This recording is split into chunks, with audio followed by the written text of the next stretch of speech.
All right. Welcome to the All American Hoops Podcast, episode 24. So we got like a brand new setup here. It was actually new last week, but I didn't really acknowledge it just because it was literally 20 minutes before the show started that I was informed with everything. But as per usual, we are under the Sports Fluent YouTube channel, no longer Chilled on Hoops, which is fine because we're still under an awesome channel. But however, it's not me alone today. John will be joining me very, very shortly. But as you can see, new theme song. But however, we will still be playing the original All American Hoops theme song because definitely didn't want to miss that out. But just to go over today's podcast, we'll be discussing round 2 of the NBA playoffs. The Nuggets lost in heartbreaking fashion to the Minnesota Timberwolves in the biggest blowout, Game 7 ever. The Knicks also went down to the Pacers, blew a 3-2 lead, unfortunately for them. I'm actually able to win my Mets hat today because the Celtics aren't playing the Knicks. And of course, also the Mavs took down the Thunder as well. So we'll be talking about all that. And in addition to that, we'll be talking about both the Eastern and the Western Conference Finals in that regard. And the very end of the draft, John and I will be doing, the very end of the show, John and I will be doing a draft of all the remaining players left and see who can build the best 8-man roster. This is the All American Hoops Podcast.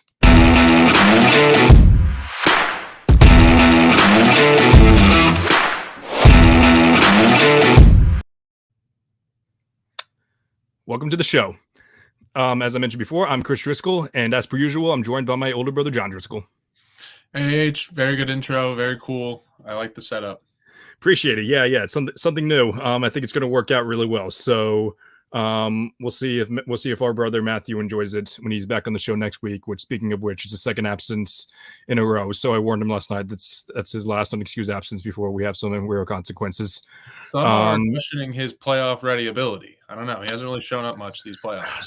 Best ability is availability. Not gonna lie. So yeah, we'll see what happens there. But we will cut him some slack because both of us, John and I, are both college graduates. We both remembered how upset we were during that time. So Matt's going through exactly that right now, and I believe tonight is his last night before he moves back home. So yeah, hopefully he's back and ready for next show. But for now, we're cutting him slack. But next week is the week that we're going to say, okay, this has got to stop now. So, as I mentioned in the intro, we're talking about round 2 to begin. The past, that we'll talk about the future, and then of course we'll be doing our awesome draft. So, of course we're going to start off with the show with what was the craziest series. It kind of reminds me of the it wasn't as iconic or as big a comeback, but it almost did remind me of the 2016 finals because you had the Nuggets were like the juggernauts. It was a little different because they were losing at first, and they came back up 3-2, and everyone said, "Oh, who's going to stop this team? They're really unstoppable." Just for the Wolves to punch them back in the face, 2 games in a row, one of them being a 20 points comeback. So. John, what are your thoughts on that game? The series? Yeah, I think the Timberwolves kind of surprised me twice. I mean, they took the first 2 in Denver. It was really impressive. I think both of us were. I think we weren't as reactionary as some of the national media because I think that we were still fairly confident in Denver. I think we both picked Denver in 7. Correct me if I'm wrong. And then, it comes down to – it really came down to who wants to, throw the last knockout punch. And I was surprised that it was Minnesota on the road. I was very impressed by them.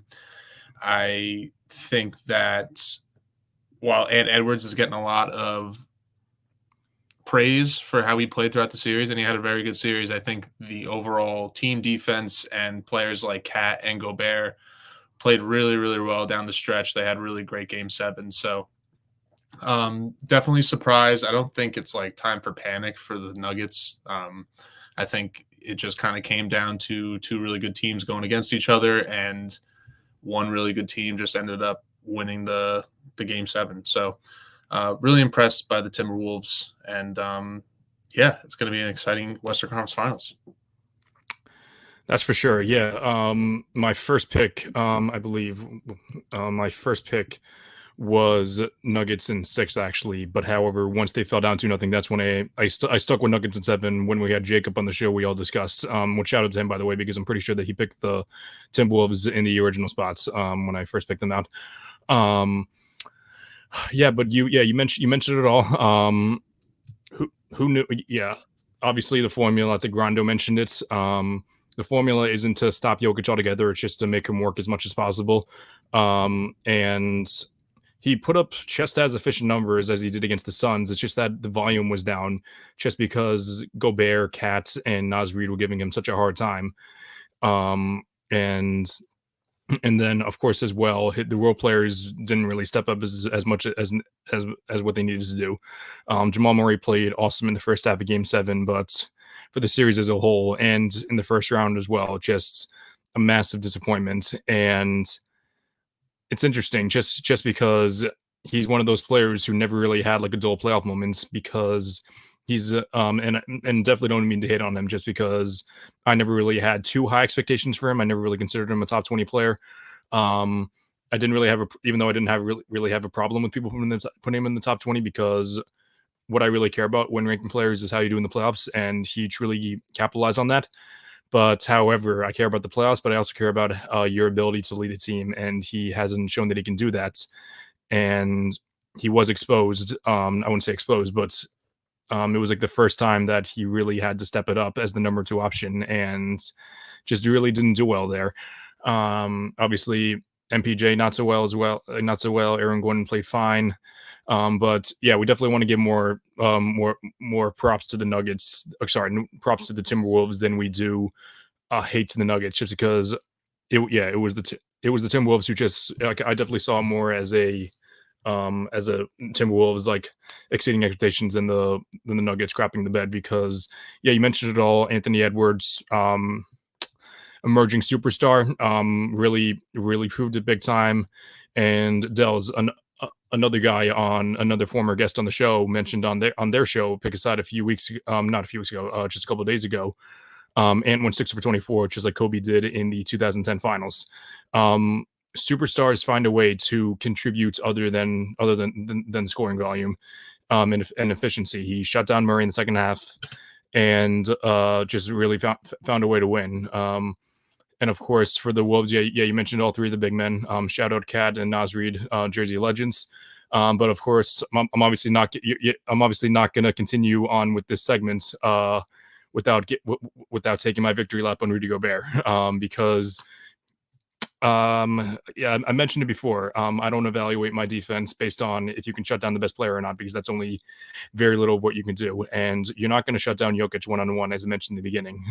Gobert is the best anchored. He's like the best like rim defender in the league by far. Some can argue he's the best defender. You can argue Draymond. You can argue Bam. You can argue even Giannis. Maybe not so much this year, but I think that Rudy Gobert last year he took a step back, but he's proven time and time again to be the one of the most impactful defenders of all time, and that's why he has 4 depoys. And every time I bring up Gobert, I'm going to bring him up. I really wish that we had Pete Foreman on to discuss, because I feel like we're getting up on him now without giving him a shot to fight back. So maybe we'll have him on next week or something. Yeah. So yeah, that's what we got on the Wolves Thunder. Obviously, the Wolves now will be playing the Dallas Mavericks, who downed the Thunder in 6 games. It was a battle. It was a battle between who many are debating are going to be the 2 best point guards of this era. Many argue that they're the 2 best point guards now. If you don't include Steph, like if you think that SGA and Luka are better than Steph now, I'm not gonna yell at you for that.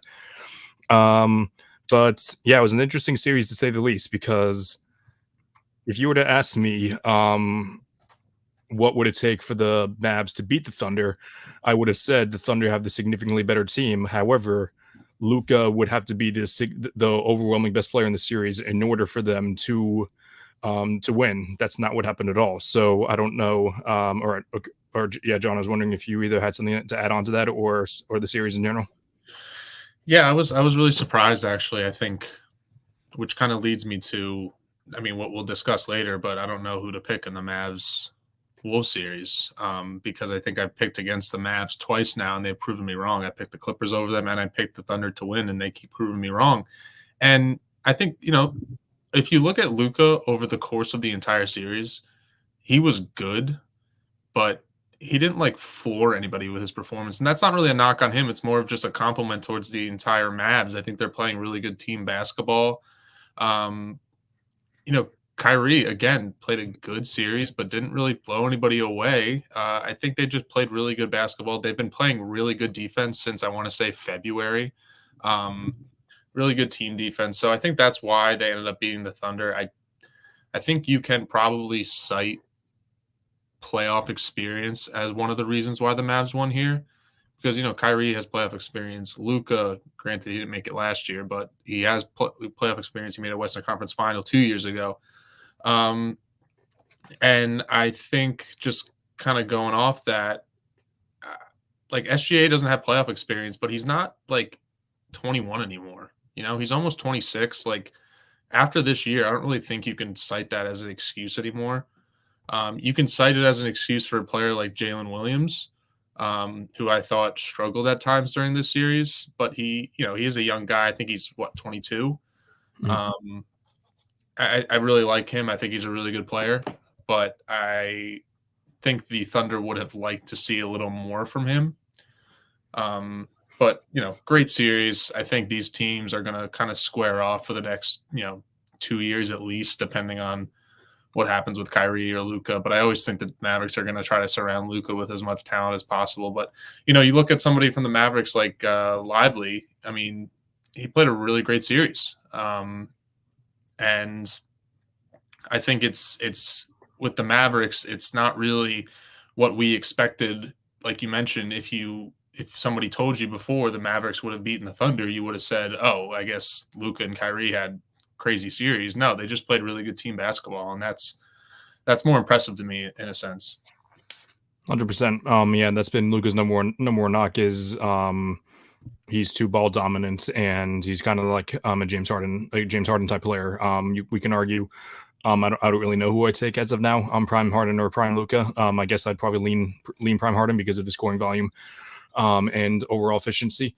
But yeah, Luka did what we really haven't known yet, and that's win without completely having control of the game. So that was pretty satisfying to see from that end. But to bring up what you said earlier about how the Mavs turned it around since like the trade deadline. I'll go a little bit later because I said it was March 16th, I want to say. I have my article right in front of me here. So it was March 16th that they were as low as the 8th seed.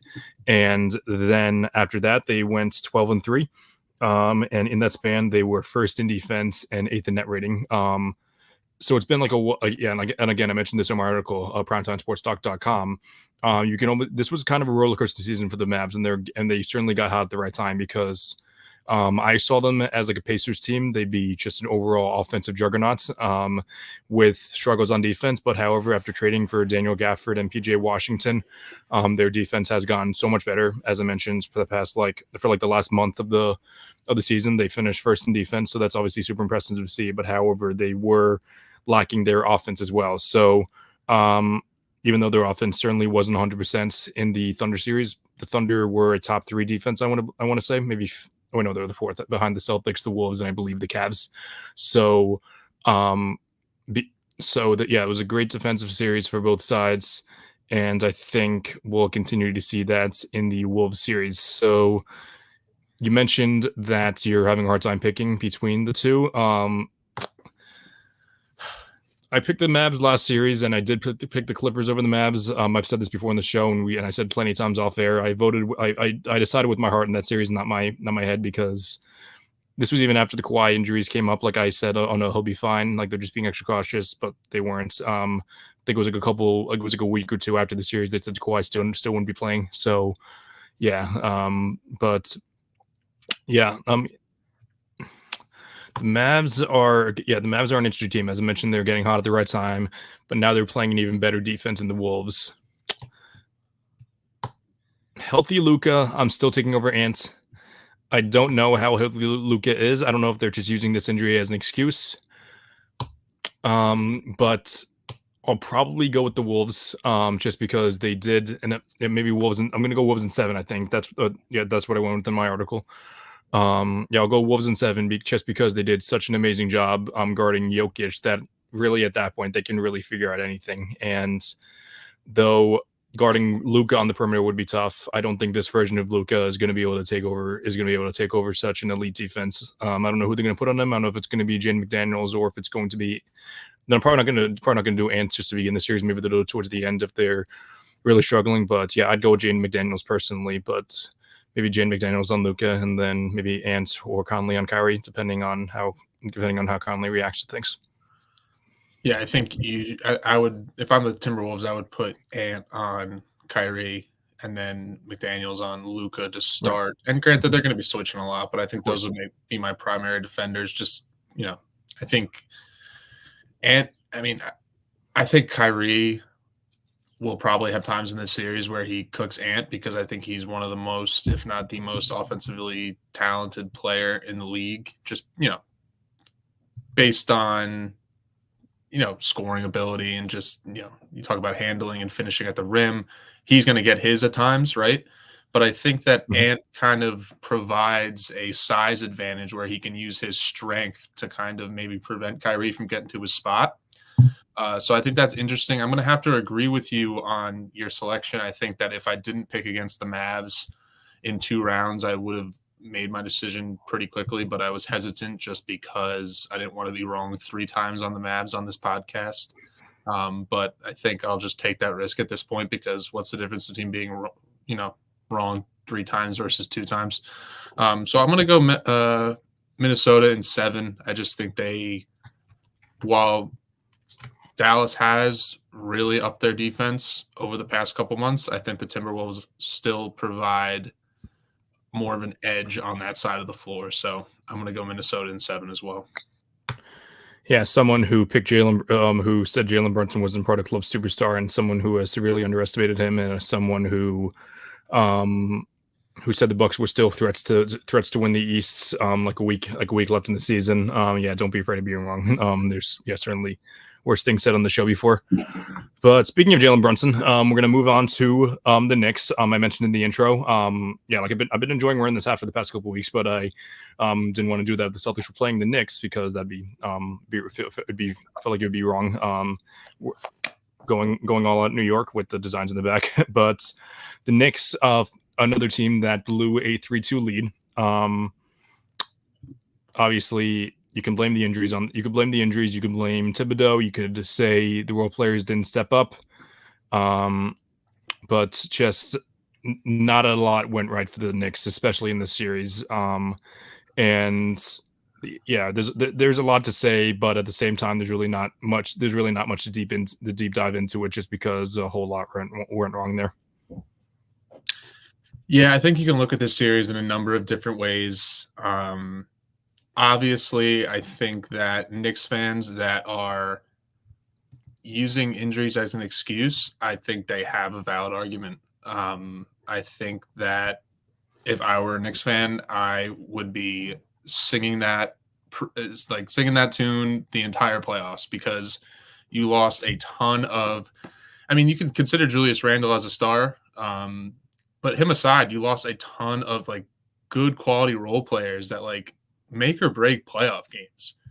And I always think back, especially with this series going 7, I always think back to Game 3 in Indiana, where Nembhard hits I think it was Nembhard, right? Hits a 35-foot step back 3. And that's just things that happen on the road. Role players hit shots like that. They kind of feel the vibe of the crowd. And it's just, it's really tough, because you can point to that moment and say, if that doesn't happen, the Knicks win Game 3, the series is over.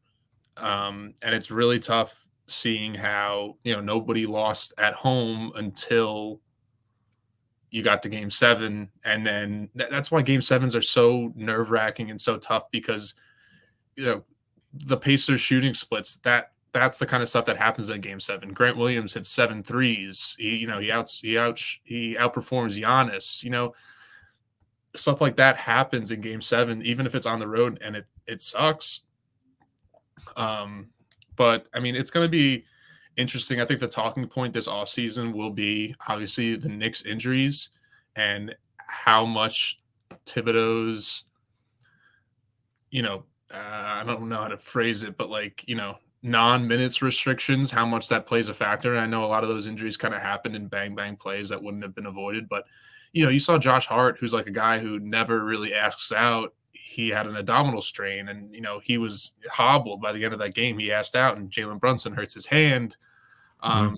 You don't really know how much that was impacted by coaching. But I will say at that point, like what other option did he have but to play those guys like 40 minutes? I mean, everyone else was kind of hurt. They were hobbled. I think a healthy Knicks team probably wins in 6. I mean, Mhm.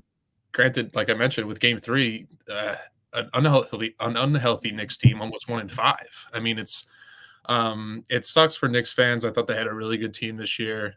And I know a lot of Knicks fans were excited, and it's kind of an anticlimactic way to end the season. I will say it's going to be interesting this offseason to see what the Knicks do. Do they unload Julius Randle and like maybe a role player for another superstar or another number one kind of guy to support with Jalen Brunson? Or, I mean, aside from the Celtics, if you run it back with that team healthy, aside from the Celtics, they're the number one team in the East. But you got to think as a Knicks fan, you probably have, I mean, Jalen Brunson's 28. You probably have like, let's say 4 more years of his prime. I mean, he's only getting better, but like, let's say 4 years. You need to start like surrounding him with talent that can take down the Celtics because, the Celtics are about 5 years away from like ending their prime, right? You think of Tatum and Brown and, Derek White, obviously Drew and Al, but then you think of KP, who's 27. It's like you need to, like, I don't think Knicks fans are going to accept just like an Eastern Conference like boot every year in the finals. You need to find a team that's going to compete with a high level team, with a healthy Bucks team, with a healthy Sixers team. So it's going to be interesting. I think they can run it back, but it'll be interesting to see if they make any moves. Yeah. Yeah, I do the same. Yeah, like you said, I do the same thing in blaming injuries. Because I definitely think most of it's valid. With that being said, a team. So the starting 5, if everyone stayed healthy all year long, which isn't realistic, it would have been. It would have been Brunson. It would have been Randall. Probably Mitch would have probably gotten more minutes than Hardenstein, Anunoby, and I guess Dante. Either Dante or Josh Hart, depending on who was either hotter or who would have matched up with the other team better. That is a very, very, very good team. I do not think this would have been a team that would have made. They made noise by almost going to these conference finals. I think if every single team is healthy, I don't think there is a path to a Knicks championship because I think that Jalen Brunson would have to be surrounded with perfect role players around him to be the best player on a championship team.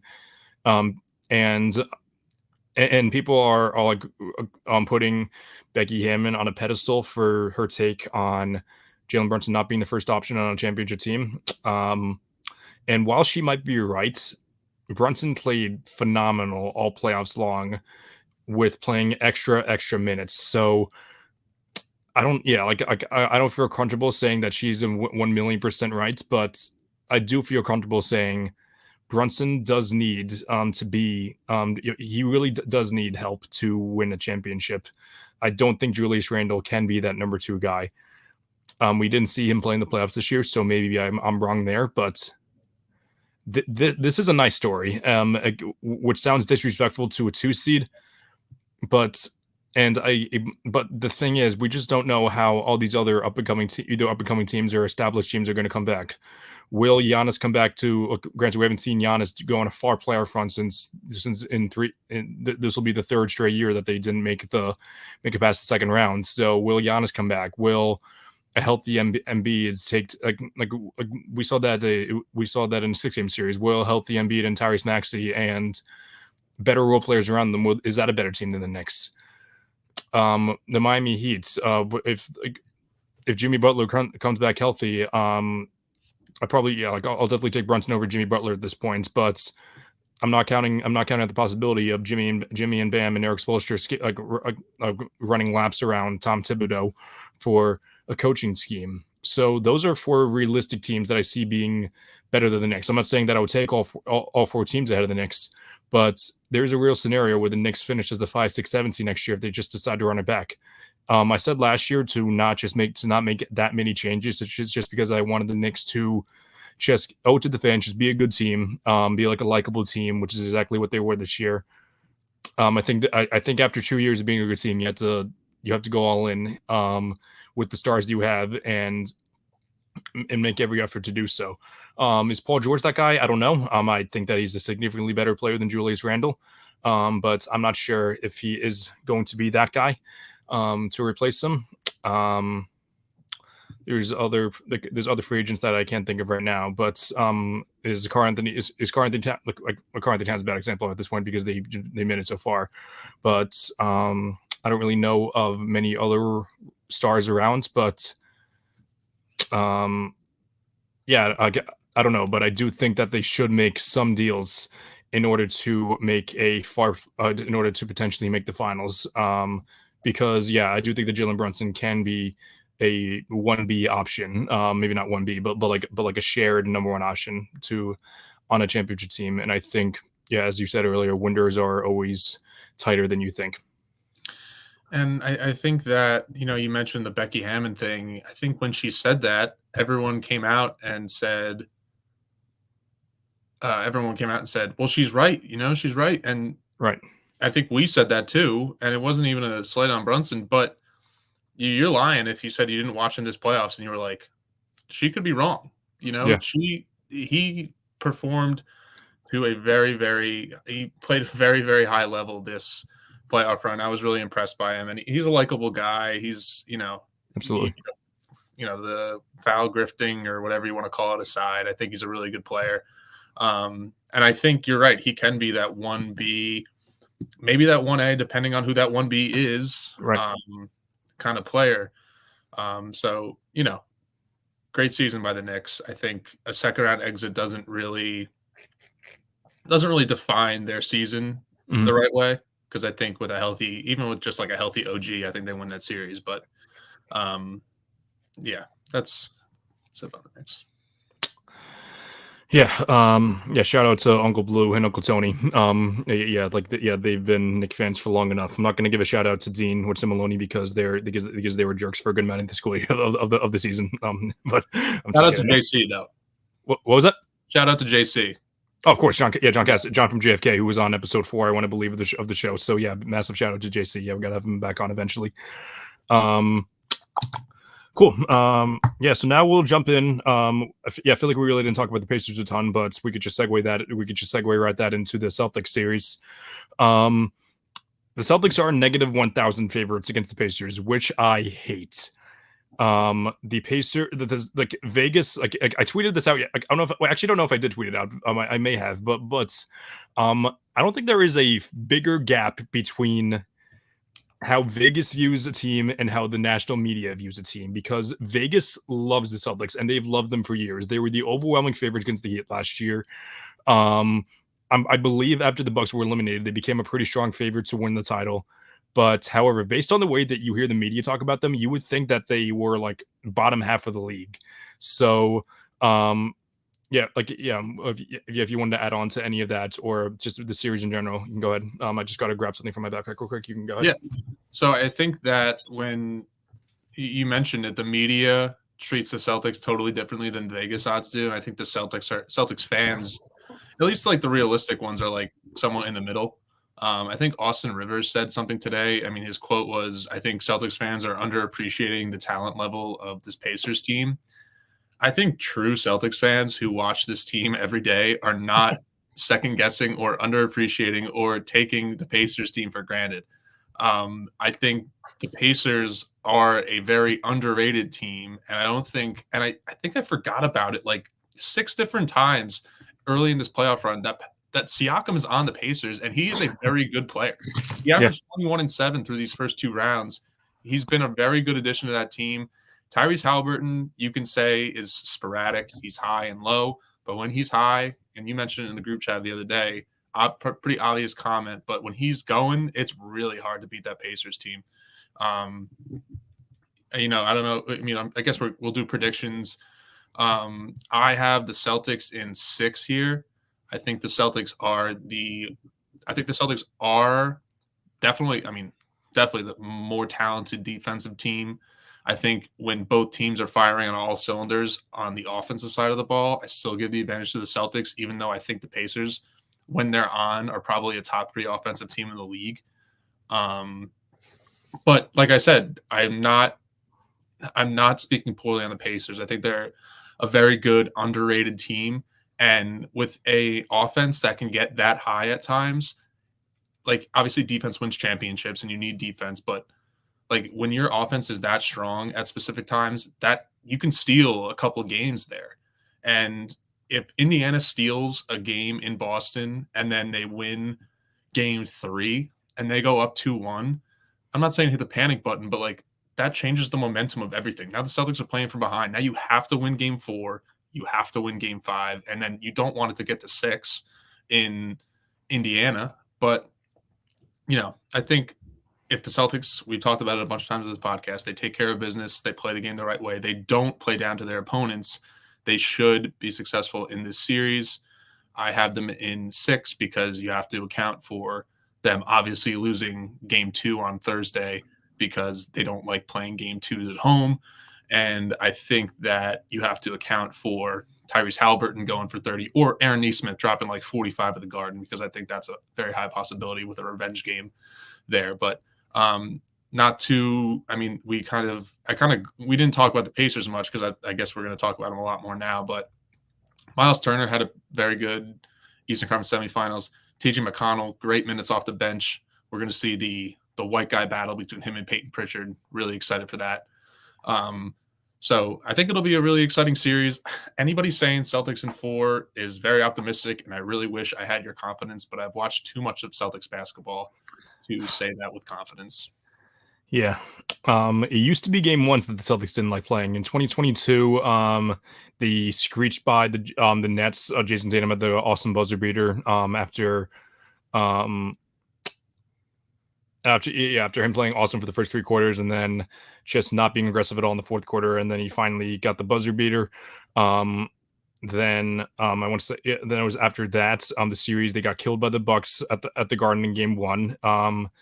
And after that they were on the road, but they got killed by they got killed by the Heat in game 1, and then it was the year after. So 2023 now. They blew out the Hawks in game 1 in the first round, but then they lose to the Joel Embiid-less Sixers in game 1, and then after that they lose. They let up 46 points to the Heat in the 3rd quarter, which is outrageous.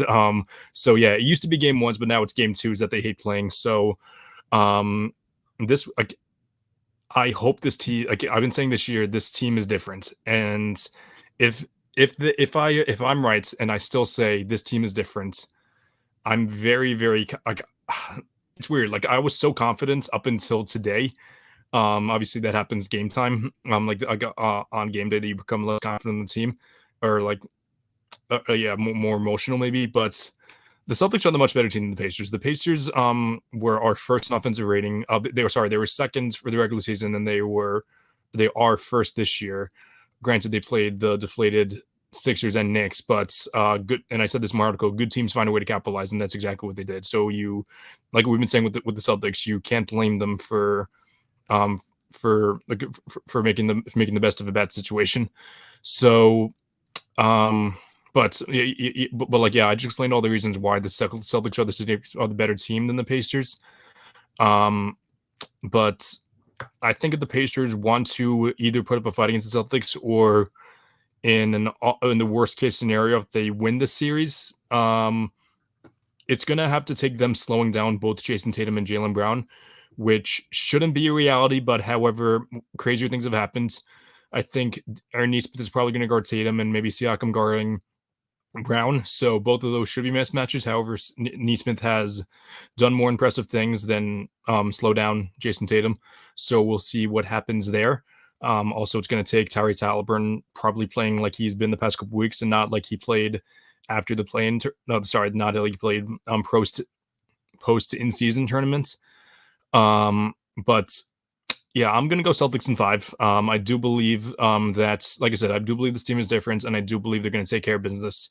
Hopefully, they win both home games, just because 2-0. Like I really do believe 2-0 is a like if a team goes up 2-0 and then they just lose one of those games on the road, that's less gut wrenching. Like it's like less of like a morale killer than what it is. However, it's not really a bad thing that it was. Excuse me. Yeah. It's not really a bad thing that it was a gut wrenching loss in game 2, because they ended up winning all 3 games. So maybe we'll see that again. But Celtics at 5. But I'm saying that I'm saying that like I'm being cautiously optimistic when I say that. Yeah, your Celtics in 6 picks certainly isn't a bad one, but if this team is who I think they are, I do believe they will win in 5. So being 12-3 heading to the finals would be awesome. 12-4 is still awesome as well, but 12-3 would be an awesome case scenario. Who knows?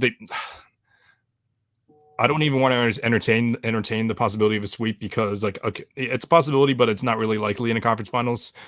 But yeah, it'd be nice if we can come back in the pod next week, being in a good mood from them sweeping on Monday night. But we shall see there. But before we move on to the to the Wolves Mavs, who do you think is going to be? Like, oh wait, no, I brought up the X Factor actually. But yeah, is there anybody else that you think might be an X Factor besides Tatum and Brown?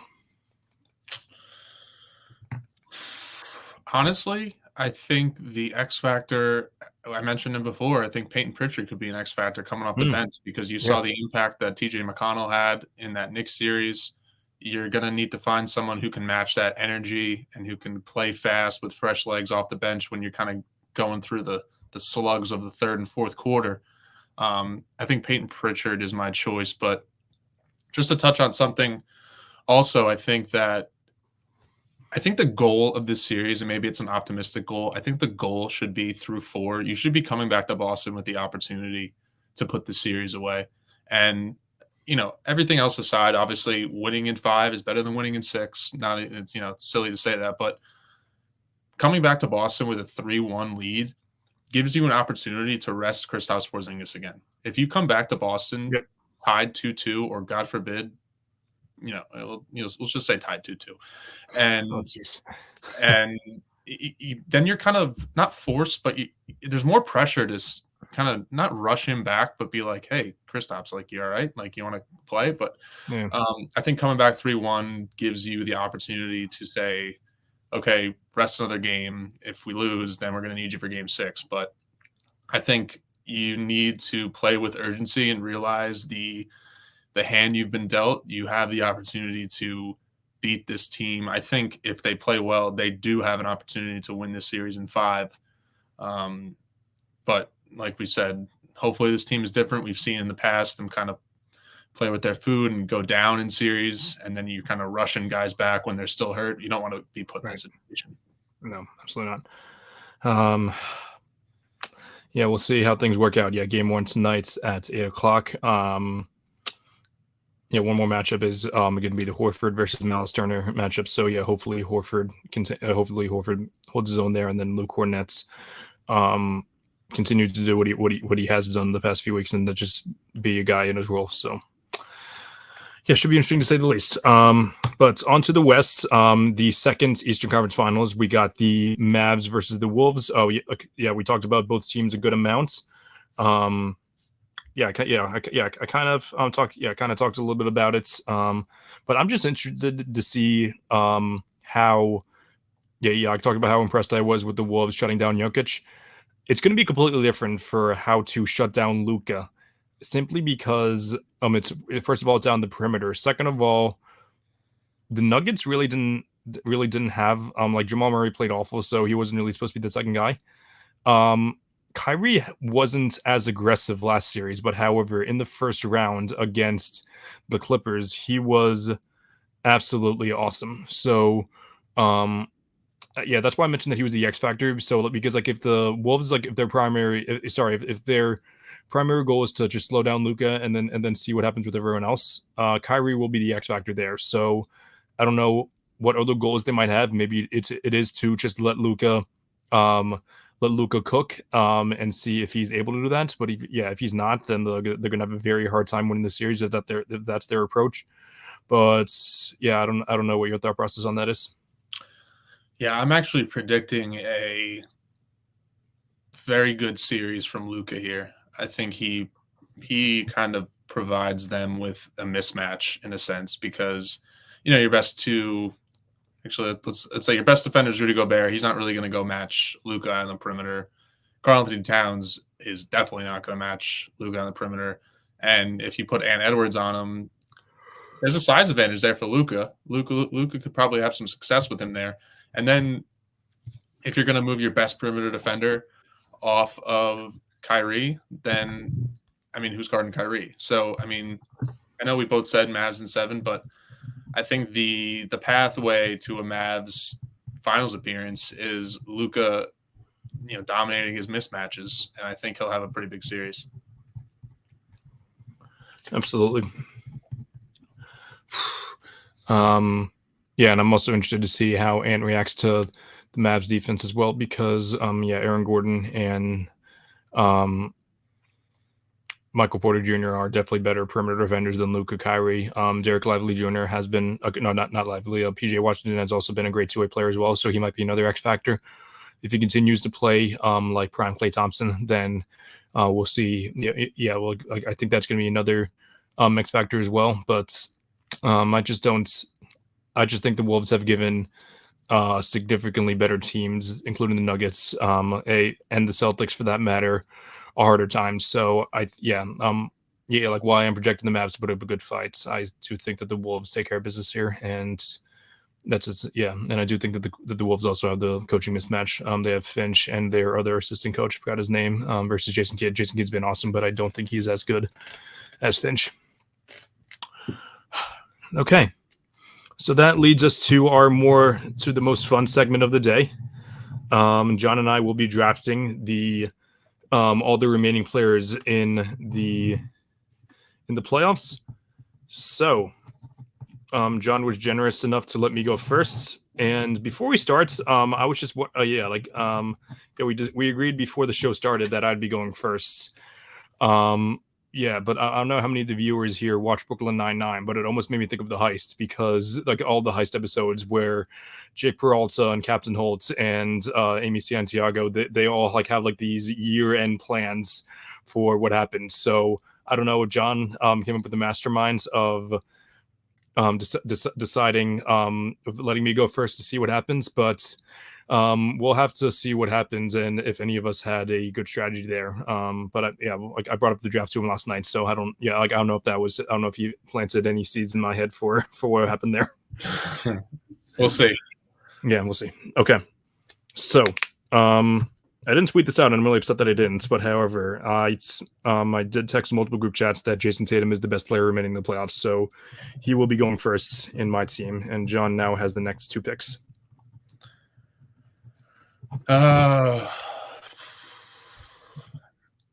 Next 2 picks I think are pretty. I don't want to say easy, but I'm going to go with Luka and Ant. Okay. You're unfortunately being unbiased in that situation here. It's really tough because I already think your team wins because it has Jason Tatum. Yes. I will be rounding out the best duo in the league by including Jaylen Brown on the team. So yeah, very happy with that. I cross him out there. With my 3rd pick, I'm going to continue with the agenda. I don't know. You got Tatum and Brown, who are both phenomenal perimeter defenders and elite scorers. So we have enough scores for now, but I am going to continue to round out an elite defense by putting in my guy, Rudy Gobert. Yeah, I kind of handcuffed myself here with 2 guards.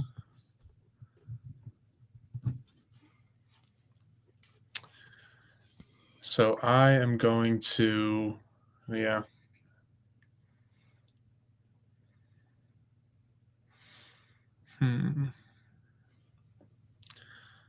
So obviously I have to fill out It'd be foolish to go bench right now, but I mean, so for we're doing position based. I have Luca as my point guard and Ant as my shooting guard. Um, Tons of good guards right now, but I'm gonna go at my power forward center position for Karl-Anthony Towns. Yeah, that's where I would have gone.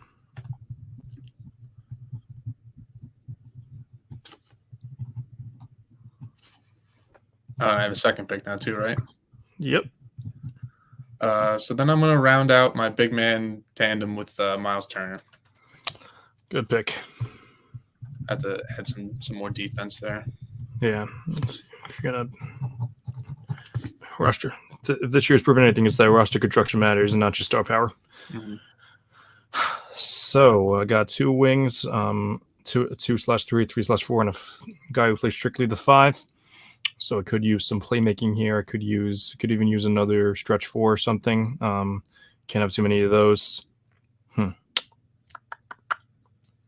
I continue to go defense, or do I let something else happen here? People don't remember.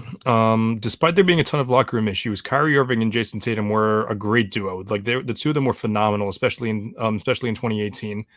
When the 2 of them were hot, and then even 2019, the 2 of them enjoyed each other's presence, but it was a lot of other people. So yeah, I'm gonna go Kyrie Irving with this pick.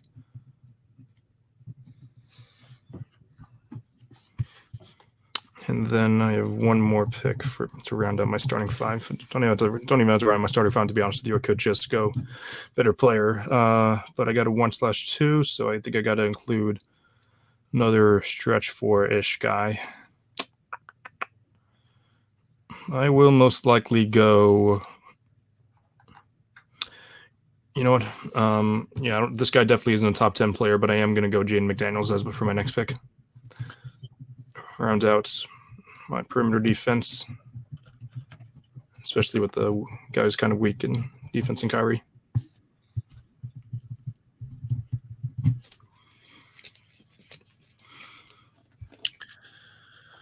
All right, so I have 2 picks here.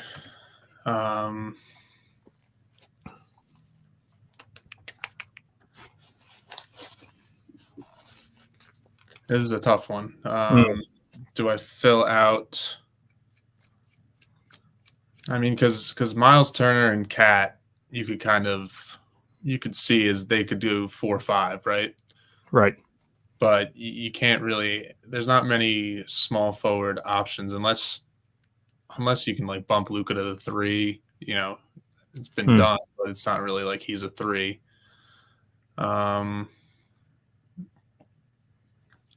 So first, I'm going to pick my first bench guard, and that's going to be Derek White. He provides me with a lot of good defense and good shooting, obviously. Yeah, really weak 3 guards. Now that I'm really looking at it, I guess we're ruling out KP here, though, right? I think we probably would have taken him already. Yeah. We don't have to, though. Yeah, if you wanted to pick him, that's fine. But if not, you can. Yeah, I mean, he would just be like a bench guy for either of us, right? Because I can't really put him at the 3.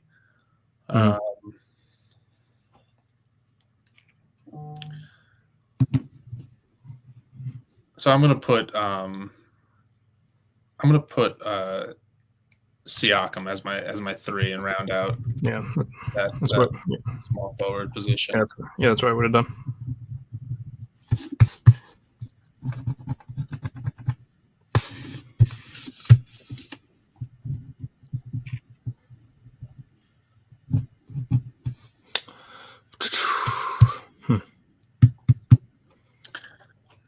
You can take KP though. I wasn't handcuffing anyone. No, I got you. Yeah, I got you.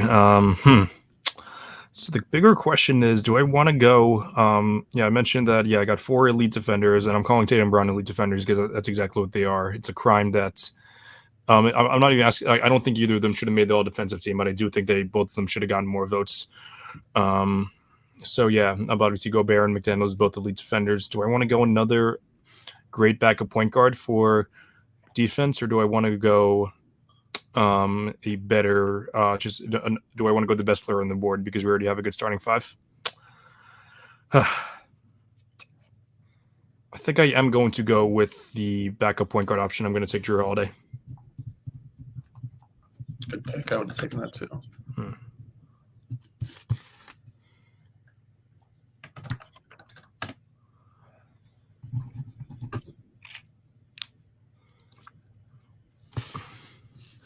And I don't have much size outside of Gobert, so I am going to go with a guy who already plays backup, and I'm going to go with Naz Reid. Damn.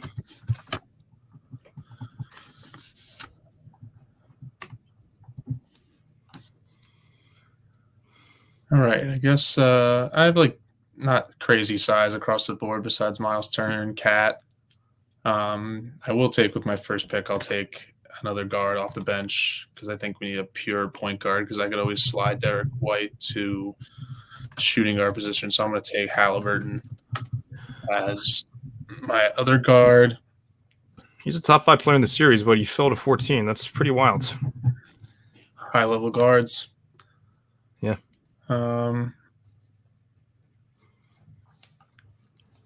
stuck here because I need a big man. Is it disingenuous to take KP here? No. Yeah, I just don't know what he's going to play like. Right.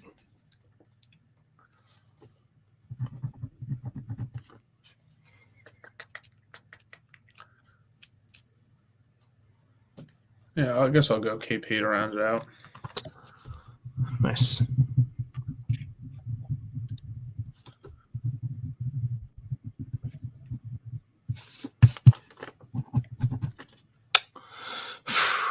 To round out my team, got one more pick.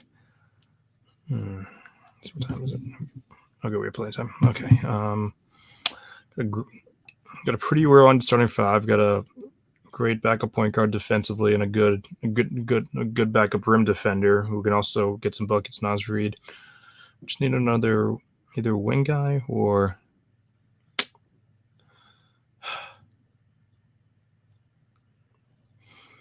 You know who was also a great duo in 2018 and 19 was the pick and roll between Kyrie Irving and Al Horford. So screw roster construction and in with good vibes and friendship, going with my guy, Al Horford. Very good. I can't wait to post this on Instagram and people making comments about. Can you tell that two Celtics fans are the ones that drafted out this roster? What did we pick? We picked 6 Celtics guys. Yeah, 6 of the 16. Which I mean, who else would you have picked? What was it? I mean, like who else would you have picked? You know. I mean, I could have gone PJ Washington as like another wing guy. I could have gone Aaron Nesmith honestly as well. Obi Toppin, Mike Conley is another great backup point guard, but. Yeah, I think both of us definitely drafted the best we could with especially in your case. Yeah, you weren't really dealt with the best hand just because of I kind of approached the like the roster construction path, which it would have been tough for you to round that out too. So I think with the exception of Kyrie, you have all two-way guys. I'm struggling on defense, but I mean, yeah, it's. Well, you got Turner, who's an elite rim defender. You got Anthony, who's a good, pretty good on perimeter as well. Derek Wright's shout out him, all defensive second team today, and then KP, who can obviously, and Siakam's not bad either. So you're fine. Besides Halliburton, and I feel like the only, I guess Luka, Cat, and Halliburton are the 3 liabilities. But it's not the end of the world. But definitely be posting this on both Instagram and Twitter tonight to see. To see what the general population thinks, but I don't think it should be too lopsided. Very good draft. Free drafts, I'm not opposed to that. But no, I said very good draft. Very good draft, 100%. This would have been interesting if Matt was here because I'm assuming that we would have done 6 or 7, not 8, but the very it would have been a very different strategy for him. But yeah, I would have had to put him at 1 or 3 because we didn't want him to bitch and moan about him only being about him and not having a back-to-back pick. Yeah, I feel bad about piling onto him, but however, that's what you get when you don't come on the show 2 weeks in a row. So, all right, awesome show. So, John, as per usual, thanks for coming on. Got game 1 tonight, Celtics versus Pacers. Big one. It's gonna be awesome. Seeing basketball basically just being played every single night. Celtics Tuesday, Thursday, Saturday, Monday. So, like as I said, Monday night would be an awesome night to sweep, but knock wood. I hope that and keep in mind, I'm not jinxing at all. I'm just saying it would be very cool if they could. I'm not giving any type of predictions. I already said they're going to win them in 5. So, but being able to record on Tuesday stress free would be very nice. As per usual, I didn't even put up the banner today. That's a bummer. As per usual, give a follow to all my accounts, All American Hooper on Instagram, Twitter, and TikTok. Haven't been too active on TikTok lately, but definitely going to change soon. Also follow my producer, Sports Fluent, on X and TikTok, Sports_Fluent, I believe. We're gonna be the show is gonna be dropping some big news lately, so keep an eye out for that. That's gonna be either next week or the week after. I believe it's probably gonna be next week though. But yeah, last thing, take a look at my column, primetimesportstalk.com. I wrote a very long piece on my picks for the conference finals and gave some pretty deep analysis for each one. So definitely was very happy with that. But as per usual, thanks so much for coming, for watching live. Those of you who are watching later, thanks for doing that. But thanks for everyone tuning in, and I hope you all have a great night.